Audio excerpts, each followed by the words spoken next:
Shalom sahabat KP yang diberkati Tuhan. Kita telah memasuki bulan Natal, bulan sukacita menyambut hari kelahiran Juru Selamat. Namun ada saja pihak yang mengaitkan bahwa di bulan Natal atau Desember ada saja teror atau aksi yang tidak bertanggung jawab seperti di video sebelumnya. Mengapa? Apa salahnya orang percaya atau orang Kristen? Mengapa harus di bulan Natal?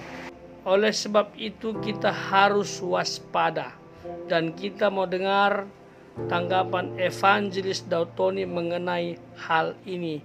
Ternyata ada alasan utama. Corona meningkat ya, Jonas. Ya, Pak. Tenang aja.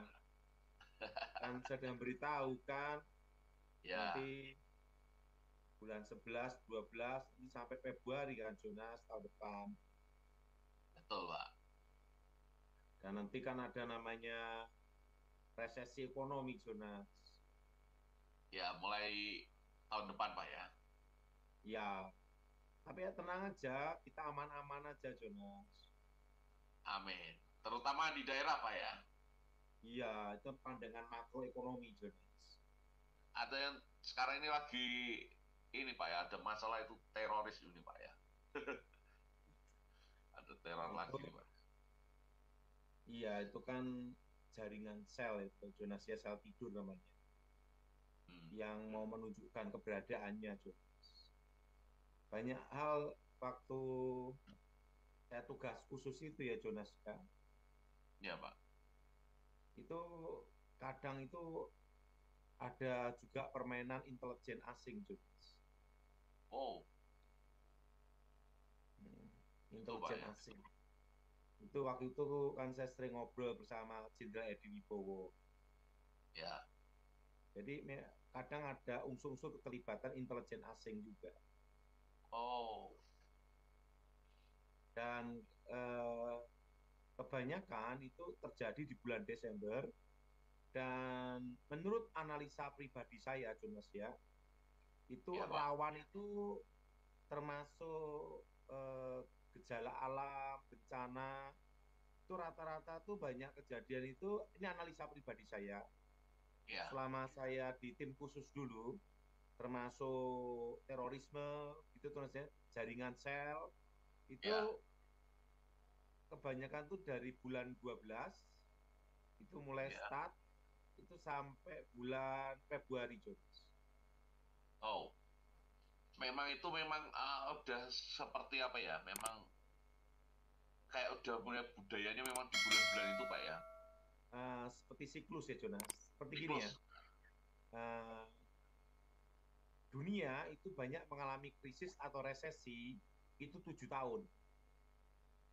Oh. Itu siklus dunia ya. Tapi kalau Indonesia itu 10 tahun. Setiap siklus 10 tahun itu ada namanya itu resesi, krisis, atau hal yang berhubungan dengan kegaduhan, Jonas. Termasuk apakah teror-teror ini, Pak? Gini ya, Jonas ya. Indonesia itu rakyatnya ini sudah terlatih hal yang berbau resesi lah, krisis lah, macam-macam, Jonas. Ya. Namanya sudah kebal, Jonas. Jadi aman-aman aja. Iya, Pak. Kalau ini juga saya merasakan kok melihat bencana-bencana alam, kenapa kok deket-deket akhir tahun, Pak ya? Kebanyakan ya, tidak selalu tapi kok kebanyakan ya. Kayak tsunami ya juga Aceh kapan? Ya, antara bulan-bulan berlah, mulai September, Oktober, November, Desember itu kan. Rawan-rawan. Ada lainnya. Itu memang itu seperti siklus ya, Jonas. Nah, saya itu waktu tsunami Aceh itu diminta khotbah di sana, Jonas. Oh, Jadi saya terasa perasaan tidak enak. Akhirnya saya batalkan Jonas. Nah, waduh. panitianya sekarang masih hidup atau sudah meninggal, nggak tahu Jonas.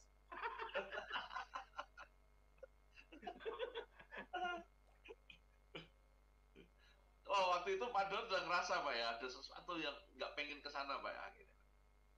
Nah, uh, ada satu pengalaman saya Jonas itu naik pesawat dari Jakarta ke Makassar Jonas. Oke.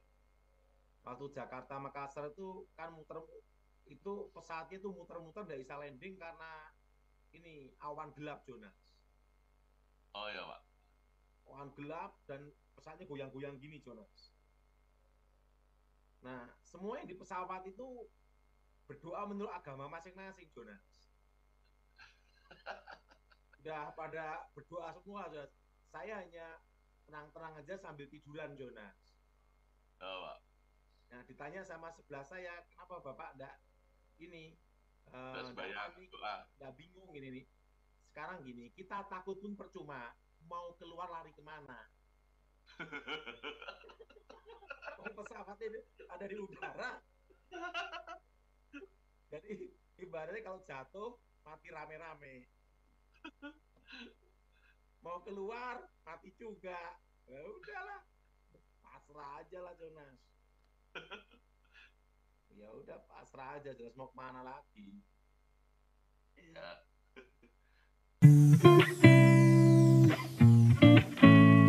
Terima kasih sahabat sudah menonton video ini sampai selesai ya. Bagaimana menurut sahabat? Jikalau ada pendapat isi di kolom komentar ya.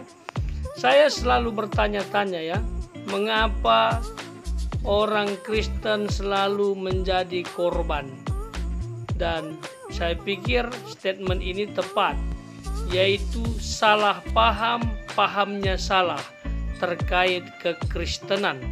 Lain dari itu, saya menemukan alasan dalam Yohanes pasal 16 ayat 2. Dikatakan kamu akan dikucilkan, bahkan akan datang saatnya bahwa setiap orang yang membunuh kamu akan menyangka bahwa ia berbuat bakti bagi Allah. Jadi wajar sekali kalau orang Kristen selalu disalahpahami dan selalu ditindas dan selalu disakiti. Tapi ini tidak semua ya, hanya beberapa golongan saja yang antipati terhadap kekristenan. Padahal orang Kristen bukanlah orang yang berbahaya. Orang Kristen selalu mengedepankan kasih, mengedepankan damai. Kita diajarkan untuk selalu mengampuni. Kita diajarkan untuk selalu mendoakan bahkan musuh sekalipun. Itulah ajaran Tuhan yang harus kami lakukan. Orang Kristen bukanlah orang penakut, tetapi orang Kristen harus tunduk terhadap firman Allah, karena firman Allah otoritas tertinggi orang percaya. Jadi stoplah, biarkanlah kami di bulan Natal, di bulan sukacita ini bisa beribadah dengan damai, tenang, dan tidak mengalami hal-hal yang bersifat mengganggu. Kita bergantian untuk merayakan hari besar kita masing-masing. Inilah waktunya anak bangsa semua harus menunjukkan kesatuan hati walaupun berbeda keyakinan, ras, suku, budaya, dan lain sebagainya, tetapi kita satu. Salinglah menjunjung tinggi toleransi. Itu baru namanya Indonesia sejati. Kiranya video ini bermanfaat bagi kita semua, menyadarkan kita betapa pentingnya kasih. Tuhan memberkati.